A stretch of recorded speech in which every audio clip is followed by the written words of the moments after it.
क्या वैक्सीन में सूअर की चर्बी का इस्तेमाल किया गया है? क्या है इस्लामिक देशों के रोष की वजह? जानने के लिए बने रहिए हमारे साथ इस वीडियो के अंत तक। दुनिया भर के इस्लामिक धर्म गुरुओं के बीच कोरोना वैक्सीन में सूअर के मांस के इस्तेमाल पर बहस जारी है। दुनिया भर के इस्लामिक धर्म गुरुओं के बीच इस बात को लेकर असमंजस है कि सूअर के मांस का इस्तेमाल कर बनाए गए कोविड-19 टीके इस्लामिक कानून के तहत जायज हैं या नहीं। वहीं एक और बड़ी खबर आई है। संयुक्त अरब अमीरात यूएई की सर्वोच्च इस्लामिक संस्था यूएई फतवा काउंसिल ने कहा है कि अगर कोरोना वायरस की वैक्सीन में सूअर से बनने वाला जिलेटिन भी मौजूद हुआ तो भी मुसलमान उसका इस्तेमाल कर सकते हैं। काउंसिल के अध्यक्ष शेख अब्दुल्ला बिन बैया ने कहा कि अगर कोई और विकल्प नहीं है तो कोरोना वायरस टीकों को इस्लामी पाबंदियों से अलग रखा जा सकता है, क्योंकि पहली प्राथमिकता मनुष्य का जीवन बचाना है। मानव शरीर को सुरक्षित करने के लिए इसकी सख्त जरूरत है। काउंसिल ने कहा कि वैक्सीन के मामले में पोर्क जेलेटिन मेडिसिन की कैटेगरी में आता है, न कि खाने की श्रेणी में। कोरोना वायरस पूरे समाज के लिए एक बहुत बड़ा खतरा बनकर आया है, ऐसे में वैक्सीन बेहद जरूरी है।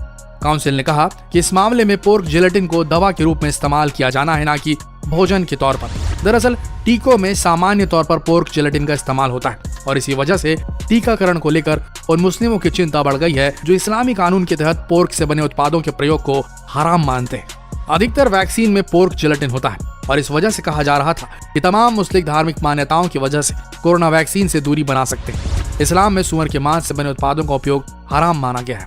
दुनिया की सबसे बड़ी मुस्लिम आबादी वाले देश इंडोनेशिया को लेकर चिंता जाहिर की जा रही है। साल 2018 में इंडोनेशिया उलेमा काउंसिल ने कहा था कि चेचक और रूबेला वैक्सीन में जेलेटिन मौजूद है, इसलिए यह हराम है। धार्मिक नेताओं ने इसके बाद अभिभावकों से बच्चों को वैक्सीन न लगाने की अपील करनी शुरू कर दी थी। हालांकि काउंसिल ने बाद में वैक्सीन लगवाने की इजाजत दे दी थी, लेकिन टैबू के चलते वैक्सीनेशन रेट काफी कम रही।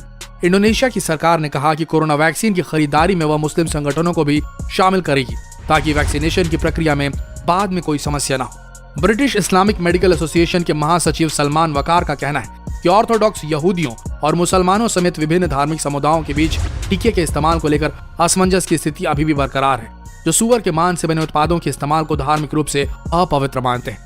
सिडनी विश्वविद्यालय में सहायक प्रोफेसर डॉक्टर हरनूर राशिद कहते हैं कि टीके में पोर्क जेलेटिन के उपयोग पर अब तक हुई विभिन्न परिचर्चाओं में आम सहमति ये बनी है कि ये इस्लामी कानून के तहत स्वीकार्य है, क्योंकि यदि टीकों का उपयोग नहीं किया गया तो बहुत नुकसान होगा। इजराइल के रब्बानी संगठन जोहर के अध्यक्ष रब्बी डेविड स्टेव ने कहा, यहूदी कानूनों के अनुसार सूअर का मांस खाना या इसका इस्तेमाल करना तभी जायज है जब इसके बिना काम न चले। उन्होंने कहा कि अगर इसे इंजेक्शन के तौर पर लिया जाए और खाया नहीं जाए तो ये जायज है और इससे कोई दिक्कत नहीं है।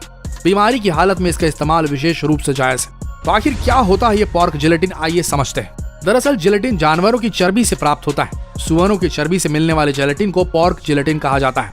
टीकों अथवा दवाओं के निर्माण में इस पोर्क जेलेटिन का इस्तेमाल होता है। कई कंपनियों का मानना है कि इसके इस्तेमाल से वैक्सीन का स्टोरेज सुरक्षित और असरदार होता है। टीकों के भंडारण और ढुलाई के दौरान उनकी सुरक्षा और प्रभाव बनाए रखने के लिए सूअर के मांस पोर्क से बने जेलेटिन का बड़े पैमाने पर इस्तेमाल किया जा रहा है। कुछ कंपनियां सूअर के मांस के बिना टीका विकसित करने पर कई साल तक काम कर चुकी हैं। स्विट्जरलैंड की दवा कंपनी नोवार्टिस ने सूअर का मांस इस्तेमाल किए बिना मेनिंजाइटिस टीका तैयार किया था, जबकि सऊदी और मलेशिया स्थित कंपनी एजे फार्मा भी ऐसा ही टीका बनाने का प्रयास कर रही है। अब इन कंपनियों का क्या कहना है, क्या वाकई में चर्बी का इस्तेमाल किया गया है?